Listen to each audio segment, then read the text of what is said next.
राहुल गांधी एक और नया धमाका लेकर के आए हैं। वोट चोरी का उन्होंने एक नया कनेक्शन स्थापित करने की कोशिश की है। और अब सवाल यह है कि क्या वाकई नरेंद्र मोदी सरकार के लिए यह एक नई मुसीबत है।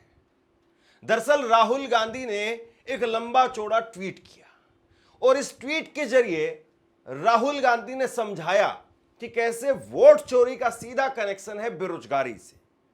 और राहुल गांधी ने इसके बाद में कहा कि ना तो अब वोट की चोरी सहेंगे और ना ही नौकरी की लूट सहेंगे।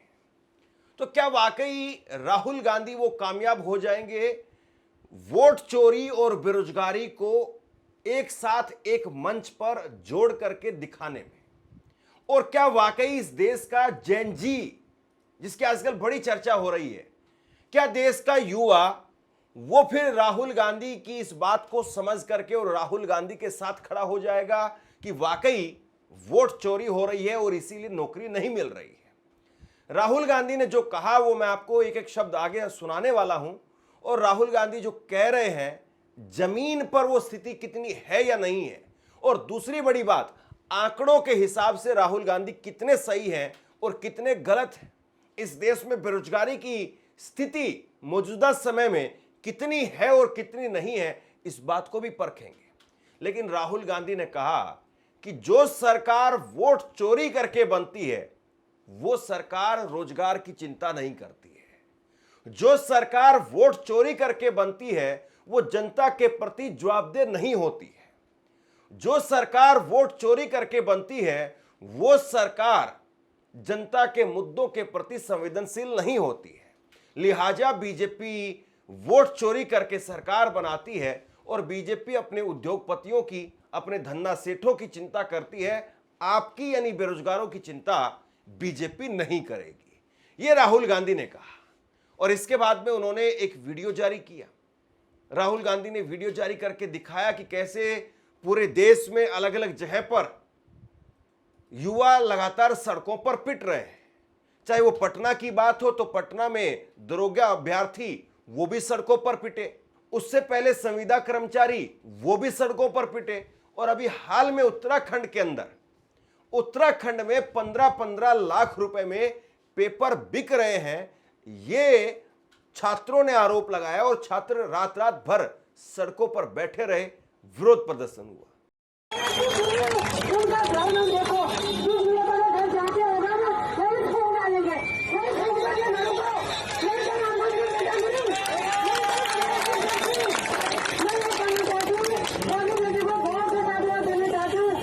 हम 15-15 घंटे पढ़ रहे हैं लाइब्रेरी में और पेपर 15 लाख में बेच रहे। हमारे बाप के पास 15 लाख नहीं तो वो कहाँ से देंगे? बिल्कुल पेपर भी, हर पेपर बिक रहे हैं और आगे पुलिस को भेज रही और यहाँ पे दिया करते आज लोग कथे नहीं होंगे। आज अपनी बात करने जा रहे हैं डेमोक्रेटिक ढंग से तो ये रोक रहे हैं। हाँ, हम अब तमीज से बात कर रहे हैं। बिल्कुल कानून, मतलब कानून के अंदर पूरा ये हो रहा। और यहाँ पे पुलिस खड़ी करती, कल ही उन्होंने कहा कि यहाँ पे कोई खड़े नहीं होंगे। क्यों नहीं होंगे? क्यों चोरी करी हुई हमने किसी की? नहीं, मतलब ये सरकार की इस्तीफा दे, मुख्यमंत्री इस्तीफा दे, मुख्यमंत्री तक जा रखा है। प्रजातंत्र में तो अधिकार है, अधिकार है हमारा, अधिकार है हमारा। हमारे पास कॉन्स्टिट्यूशन ऑफ इंडिया मुझे राइट देता है कि मैं कर सकता हूँ विरोध। लेकिन ये कहाँ की टूटापन थी कि ये ऐसा कर रहे हैं। क्या नाम आपका? मेरा नाम उत्सव चौहान है। क्या? उत्सव चौहान। उत्सव कहाँ से हो? मैं सर बड़कोट से हूँ। क्या तैयारी कर रहे हो इस समय? सर मैं अभी ग्रुप सी की तैयारी कर रहा हूँ सर। जी सर, कल के दिन सर अभी तो मेरा नहीं है सर वो, पर लेकिन कल के दिन मैं भी तो दूंगा ना सर उसी एग्जाम को। मुझे भी तो सर देखना पड़ेगा ना कि मेरे साथ कल के दिन आज मेरे भाई के साथ ऐसा हो रहा है सर। ये नहीं, और माँ बाप का इतने मेहनत से पहाड़ से कर रहे हैं, अपना पेट काट के पढ़ा रहे हैं सर हमको कि इनके कुछ हो जाए। हमारे साथ सर ऐसा हो रहा है। बिल्कुल बिल्कुल बिल्कुल। अब उनके छिपा रहा है सर, वो हमारी सर, हम क्यों, वो हमारी मर्जी सर। पत्थर मारना है क्या? नहीं सर। तो क्यों मुँह क्यों छिपा रहे हो? नहीं सर, मैं अभी मुँह दिखाओ ना अपना। नहीं सर, मैं उसके लिए स्वतंत्र हूँ सर। अरे ये पुलिस से डर रहे हैं यार, ये पुलिस से डर रहे हैं कहीं फंसा। पेपर लीक के खिलाफ पूरे देश में तकरीबन यही स्थिति नजर आती है। और उत्तराखंड में छात्र पहले दिन में सड़कों पर थे और उसके बाद में रात भी सड़कों पर ही बीती।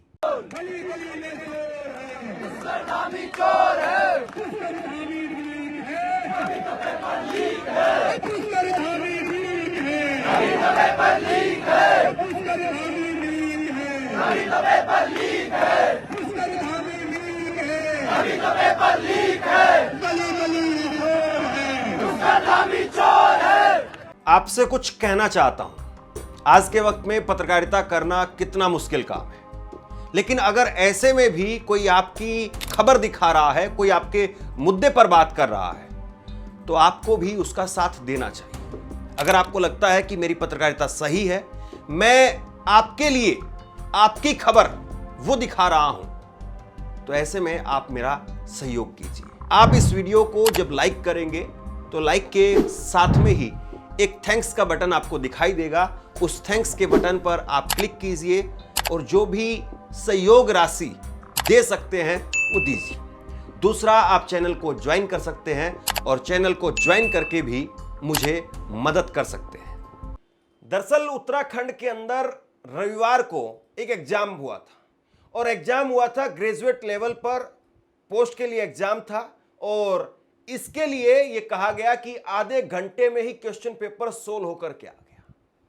अब यह वाकई जो है वो सबसे दुखद बात है कि देश के युवा वो मेहनत लगा करके अपना समय लगा करके और तैयारी करते हैं और पता चले कि आधे घंटे में पेपर वो मार्केट में व्हाट्सएप पर घूम रहा है, तो फिर इससे दुखद स्थिति और कुछ नहीं हो सकती है। राहुल गांधी इसी चीज को एक मंच पर लेकर के आने की कोशिश कर रहे हैं कि बेरोजगारी है तो वोट चोरी है, वोट चोरी है इसीलिए बेरोजगारी है। राहुल गांधी ने ये ट्वीट किया, लंबा चौड़ा एक ट्वीट किया और भाजपा पर कई बड़े गंभीर आरोप राहुल गांधी लगा रहे।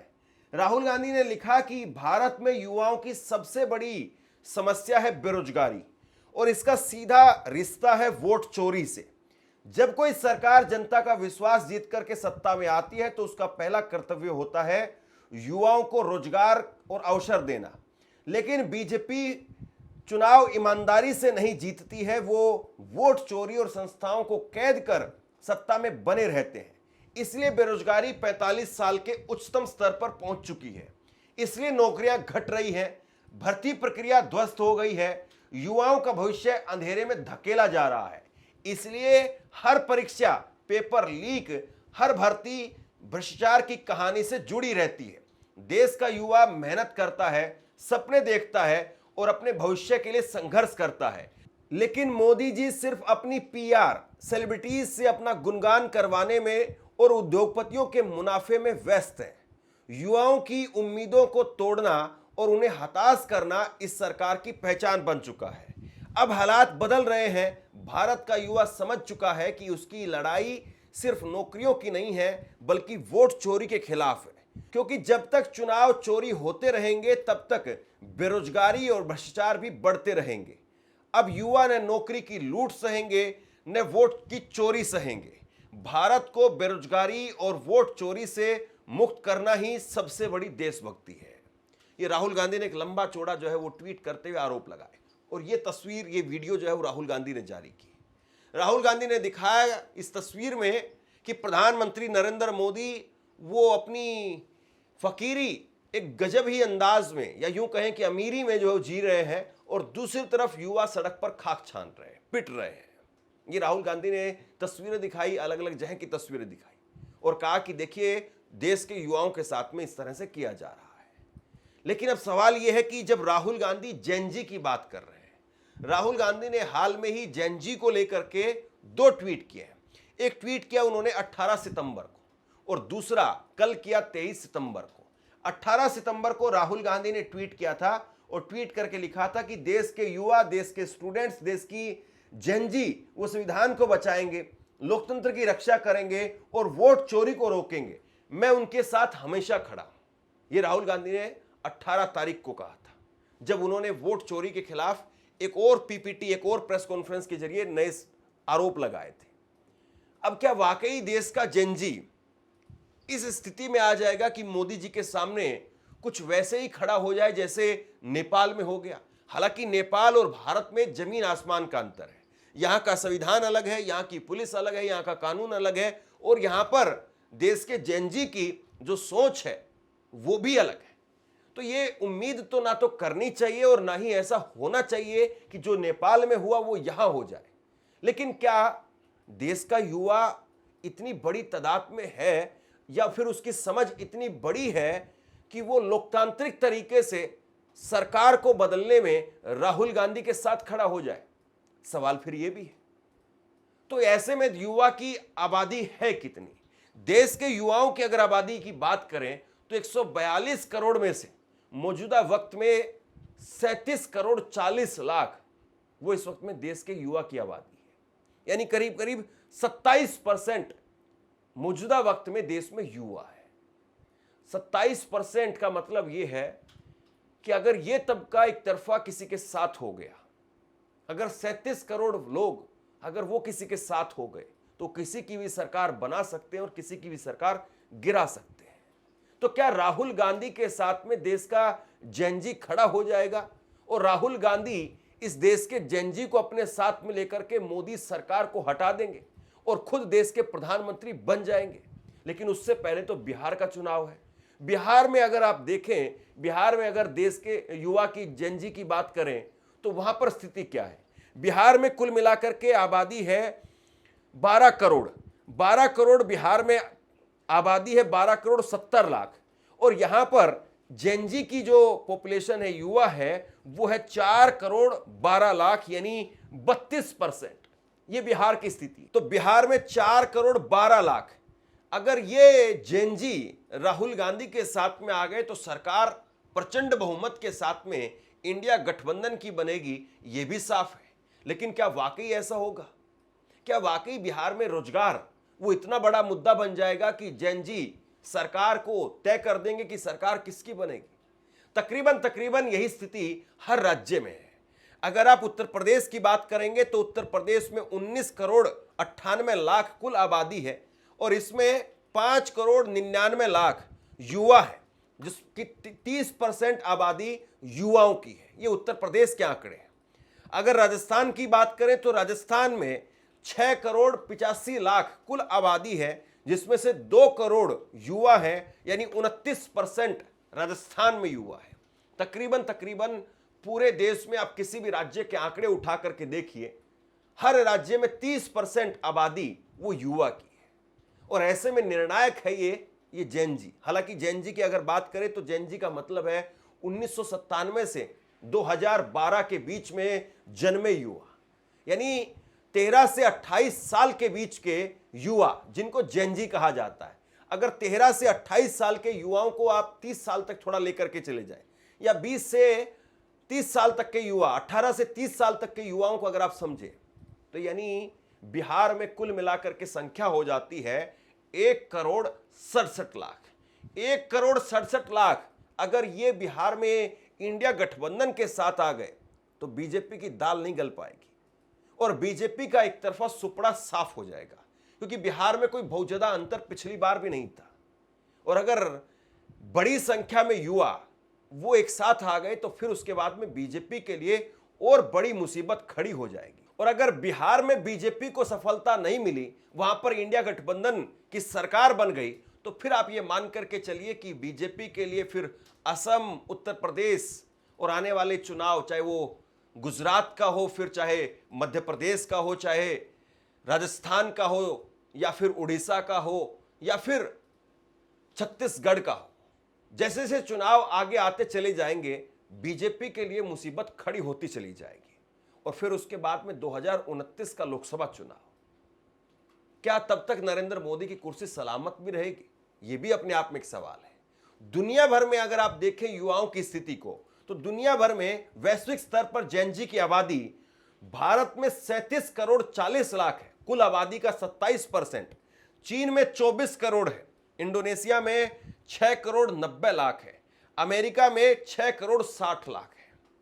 अब जेनजी कोई बदनामी का टोकरा नहीं है कि जेनजी कहने से लोग बचने लगे, कि जेनजी का जिक्र नहीं करेंगे, जेनजी पर बात नहीं करेंगे, यानी युवाओं का जिक्र नहीं होगा। युवा यानी किसी भी देश की शक्ति। अगर भारत के पास में 37 करोड़ युवा हैं तो इसका मतलब यह है कि भारत के पास में शक्ति है, ताकत है। आप इसको यूं समझिए कि गांव में वो घर सबसे ताकतवर है, वो पड़ोसी सबसे मजबूत है जिसके लड़के नौजवान हैं, क्योंकि उनसे पंगा लेना और उनसे पंगे में जीतना या उनसे ताकत में जीतना वो आसान नहीं होता है। जिसके पास में युवा होते हैं उनके पास में शक्ति होती है, ताकत होती है, और वो युवा आपको शारीरिक रूप से भी और वो युवा आपको आर्थिक रूप से भी, दोनों तरीके से आपकी कमर तोड़ सकता है।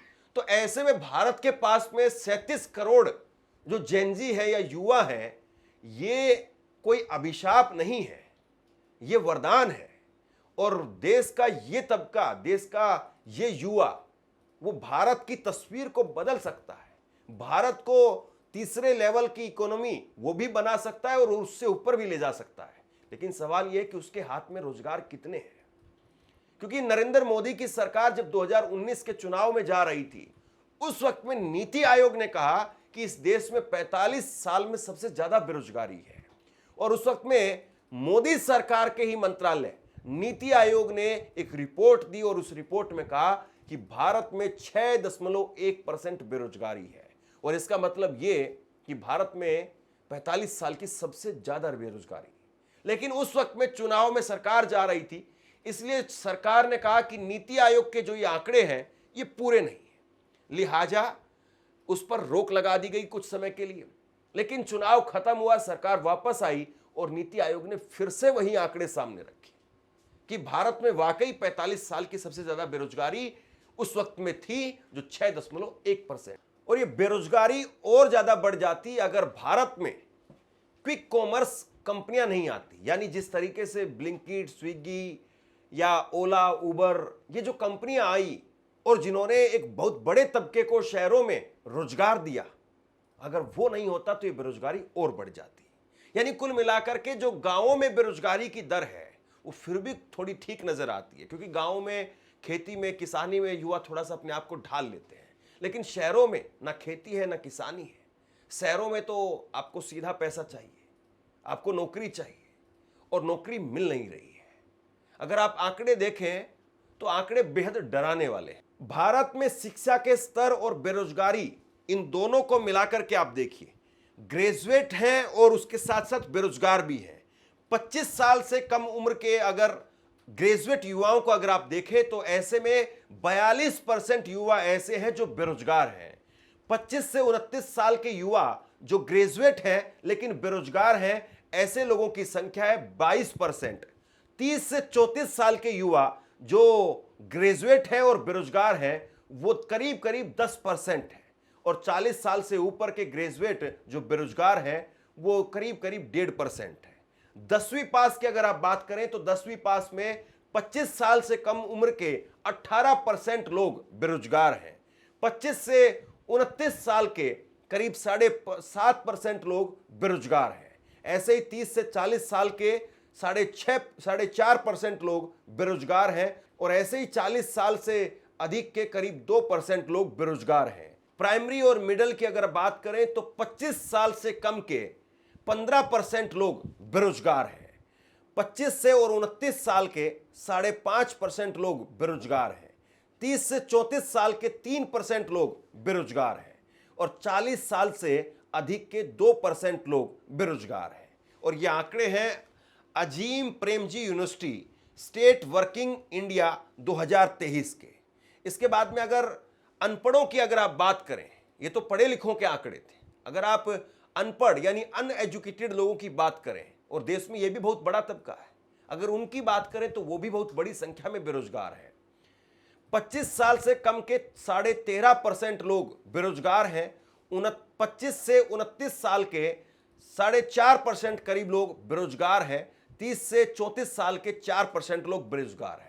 जो अनपढ़ तबका है उसको भी रोजगार नहीं मिल रहा है और जो ग्रेजुएट है उसको भी रोजगार नहीं मिल रहा है। यह स्थिति है। कुछ वक्त पहले मैंने आपको एक खबर दिखाई थी कि एमएससी, एमटेक, बीएससी और पीएचडी किए हुए वो लोग भी चपरासी के लिए अप्लाई कर रहे हैं। और ये भाजपा सरकार की हकीकत है। अभी 4 दिन पहले की खबर आई थी।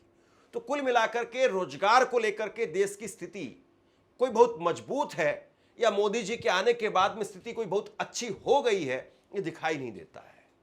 और अगर कोई ये कहे कि जेनजी की बात कह करके राहुल गांधी युवाओं को भड़का रहे हैं, तो मुझे लगता है कि उनको एक बार एक फिल्म आई थी गंगा जमुना, उसका एक गाना सुन लेना चाहिए। उसका एक गाना था, इंसाफ की डगर पर बच्चों दिखाओ चलकर, ये देश है तुम्हारा नेता तुम ही हो कल के। इस देश में हर दौर में नेता या चाहे अभिनेता युवाओं को अपनी तरफ आकर्षित करने के लिए कोशिशें करते रहे हैं, और खुद प्रधानमंत्री नरेंद्र मोदी ने भी युवाओं को अपनी तरफ आकर्षित करने के लिए उस वक्त में कांग्रेस के खिलाफ खूब माहौल बनाया था। लेकिन यह भी उतनी ही बड़ी सच्चाई है कि इस देश में सरकारें लोकतांत्रिक तरीके से, शांतिप्रिय तरीके से उनकी अदला बदली हुई है। कभी नेपाल जैसे हालात ना तो हुए हैं और ना होने चाहिए। लेकिन सवाल यह है कि राहुल गांधी जो बात कह रहे हैं, राहुल गांधी जो मुद्दा उठा रहे हैं, इसके साथ में कितने युवा जुड़ पाएंगे, इसके साथ में कितने युवा वो खड़े हो पाएंगे। और अगर वाकई ऐसा हुआ कि राहुल गांधी के साथ में देश का युवा जुड़ गया, तो नरेंद्र मोदी अपनी कुर्सी पर कब तक बैठे रहेंगे, और नरेंद्र मोदी क्या फिर 2029 में उस कुर्सी से उनकी विदाई हर हाल में तय हो जाएगी? सवाल फिर ये भी है। आप क्या सोचते हैं नीचे कमेंट बॉक्स में लिख करके जरूर बताइए। इस खबर को शेयर कीजिए। धन्यवाद।